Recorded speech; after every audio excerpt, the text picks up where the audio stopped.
제가 신앙을 종종 이 수레바퀴에 비유할 때가 있습니다. 수레가 앞으로 잘 나아가기 위해서는 그 수레의 두 바퀴가 크기가 일정해야 되죠. 크기가 같아야 수레를 끌고 가는 사람이 힘들지 않고 잘 끌고 갈 수 있습니다. 신앙은 이 두 수레바퀴, 즉 암과 체험이라고 하는 두 바퀴가 있습니다. 하나님 말씀을 잘 아는 것, 교회에 대해서 잘 아는 것, 신앙생활이 무엇인가에 대해서 잘 배워서 알게 되는 것, 그 바퀴가 한 가지가 있고요. 또 하나는 체험이라고 하는 바퀴가 있습니다. 신앙생활을 해 나아가다 보면 우리는 주님의 은혜를 받고 정말 그 은혜 속에서 하나님을 인격적으로 만나는 체험을 하게 된다라고 하는 거죠. 그래서 이 알미라고 하는 바퀴를 통해서 하나님을 아는 것, 그 알고 있는 하나님을 내가 신앙생활에 나아가면서 영적으로 깊이 체험해 나아가는 것, 이 두 바퀴의 크기가 동일해야 우리들의 신앙생활이 앞으로 잘 굴러갈 수 있습니다. 앞으로 잘 신앙생활이 굴러갈 수 있다라고 하는 건 무엇을 의미합니까? 결국 신앙으로 우리의 삶을 잘 살아갈 수 있게 된다라고 하는 거예요. 잘 하나님의 말씀과 하나님을 아는 것, 신앙생활의 체험을 잘 해가지고 이 두 개가 균형을 맞추어서 우리 삶 속에서 척척척척 굴러가게 될 때 우리들은 믿음의 삶 속에서 이게 하나님의 은혜구나, 이게 말씀의 능력이구나라고 하는 걸 체험해 나아가면서 더욱더 힘있게 또 삶과 신앙이 분리되지 아니하고 하나가 되어서 우리들의 믿음의 삶을 능력 있게 살아가게 된다라고 하는 것입니다. 그렇기 때문에 제가 종종 여러분에게 말씀드리죠. 신앙생활은요, 교회에서 하는 게 아니에요. 신앙생활은 어디서 하는 거예요? 여러분의 삶의 현장에서 하는 거예요. 그 신앙생활 잘해 나아가기 위해 교회에 와서 훈련도 받고 교회에서 예배도 드리며 하나님의 은혜를 깊이 체험해 나아가는 것이 우리들의 신앙의 본질이 된다라고 하는 것을 말씀드렸던 것을 기억합니다. 오늘 말씀 속에 보면은 그런데 이 바리새인들과 서기관들이 또 예수님에게 제자들의 모습을 보면서 시비를 거는 장면이 나옵니다. 무슨 시비를 겁니까? 정결 예식을 지키지 않았다라고 하는 거예요. 부정한 손으로 떡을 집어먹었다라고 말하고 있습니다. 근데 여러분들 이 부정한이라고 하는 말 자체가 담고 있는 뜻이 뭔지 아십니까? 하나님 앞에 가까이 갈 수 없다라고 하는 뜻이에요.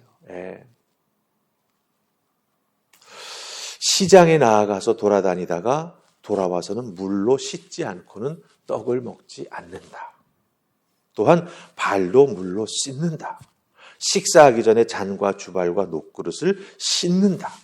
이게 그들의 정결 예식이고 그것을 유대인들의 장로의 전통으로 세워가지고 잘 지켜오고 있다. 그것을 굉장한 신앙의 유산으로 또한 자랑거리로 뿌듯하게 여기고 있다라고 하는 거예요.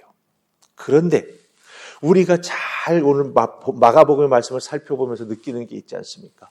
그럼에도 불구하고 바리새인들은, 서기관들은, 종교 지도자들은 이렇게 정결 예식을 잘 지키는데 예수님을 메시아로 맞아들이지 않습니다. 어떻게 하면 메시아 되시는 예수님을 죽일까? 그 부분에 대해서만 집중적으로 생각하고 예수님에게서 결점을 찾으려고 이것저것을 막 이렇게 쑤셔보는 그런 사람들의 모습들을 우리가 발견하게 된다라고 하는 것이죠. 왜 이런 일이 일어날까요? 잘 믿는다고 하는데 손 씻는 것까지 정결 예식으로 만들어서 그것을 지켜나간다고 하는데 왜 예수님을 메시아로 믿지 못하는 것일까요? 이런 모습이 왜 일어나는 것일까요? 우리 5절 말씀 보면은 우리가 거기에서 조금은 이유를 알 수 있습니다. 자, 우리 5절 말씀 찾으셨습니까? 같이 읽습니다. 자, 시작. 이에 바리새인들과 서기관들이 예수께 묻되 어찌하여 당신의 제자들은 장로들의 전통을 준행하지 아니하고 부정한 손으로 떡을 먹나이까? 아멘. 바리새인들과 서기관들이 예수님께 그 제자들의 행동하는 모습을 보고 정결 예식으로 따져보니 문제가 있다라고 생각하면서 예수님께 질문한 것이죠. 손을 씻지 않고 떡을 먹었으니 정결 예식을 지키지 않은 것이다. 그 정결 예식에 대한 규정을 어겼다라고 말하고 있습니다. 근데 여러분들 구약 말씀, 특별히 레위기나 이렇게 율법이 나와 있는 말씀들을 잘 살펴서 읽어보시기 바랍니다. 율법에는 떡, 즉 빵을 먹을 때에 손을 꼭 씻어야 된다라고 하는 규정이 없습니다. 다만 제사장들이 성막에 가서 섬길 때, 또 제단에 가까이 나아가 제단에서 하나님 앞에 나아가 또한 제사를 드릴 때거나 그럴 때 그 옆에 물두멍이 있거든요. 물그릇이 있습니다. 그 물그릇에서 손과 발을 씻으라고 하는 가르침이 출애굽기 30장 18절에서 21절에 나와 있습니다. 그런데 이 말씀을 확대 재해석하여 만들어진 것이 장로들의 정결 예식에 대한 전통이 된다라고 하는 거예요. 이것이 유대인들의 삶의 모든 영역에 적용이 되고 있다고 하는 겁니다. 정결 예식만이 아닙니다. 이 장로들이 해석해 놓은 율법의 구체적인 적용 규칙들이 있습니다. 안식일을 거룩히 지키라고 하나님 말씀하셨지요. 일하지 말라고 말씀하신 겁니다. 거기에 대한 규정이 수십 가지가 있습니다. 안식일 전날 유대인 여인이 바늘로 옷을 꼬맸습니다. 모르고 옷섭에다가 바늘을 탁 꽂아놨어요. 그리고 안식일이 되어서 안식일날 하나님 앞에 예배드리기 위해서 회당에 갔습니다. 근데 요 바늘을 갖고 걸어갔지 않아요. 그래서 뭐라고 말해요? 안식일을 어겼다라고 말합니다. 왜? 이 바늘을 옮기는 일을 했기 때문에. 이런 식으로 그 유전을 만들고 장로들의 해석을 만들어서 유대인들의 모든 삶에 적용을 시켜 나아갔다라고 하는 겁니다. 여러분들, 문제가 무엇입니까? 아무리 손을 깨끗이 씻고 정결 예식을 잘 지키면서 음식을 먹는다고 그 음식이 바리새인과 서기관들의 마음을 깨끗하게 합니까? 아니지 않습니까? 정결 예식에 따라서 손을 잘 씻고 음식을 먹는 그들입니다. 그런데 왜 메시아 되시는 예수님을 받아들이고 믿지 못합니까? 왜 예수님 앞에 나아가 내가 죄인입니다라고 회개하지 못합니까? 문제는요, 겉으로 드러나는 정결 예식 잘 지키는 몸이 아니에요. 눈에 보여지는 행동이 아니에요. 무엇이 문제입니까? 마음이 문제이기 때문이다라고 하는 거죠.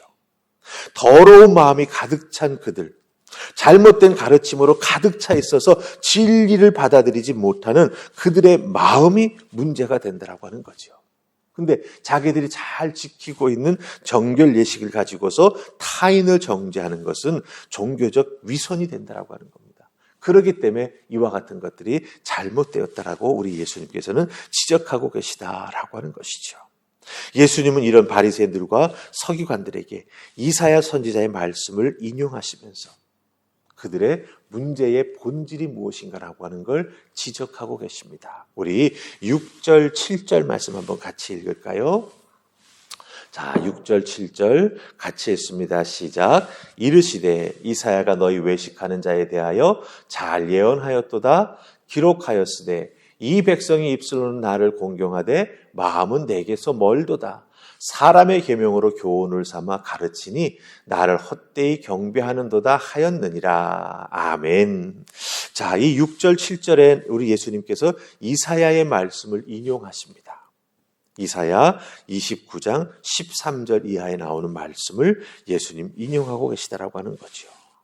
입술로 말하는 것처럼 마음으로 진심으로 따르며 순종해야 된다라고 하는 것을 말씀하고 계십니다. 입술로는 하나님 앞에 나아가 예배합니다. 공경합니다. 뭐합니다. 예, 이스라엘 백성들이 얼마나 그렇게 말했습니까?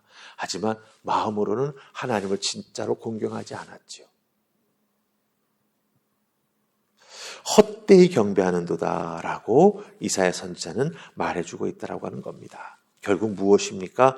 정결에 대한 전통을 따르는 것과 하나님을 마음으로부터 믿고 진심으로 순종하며 나아가는 것, 그 사이에서 우리는 잘 판단하고 신앙생활에 나아가는 우리가 되어야 된다고 하는 거예요.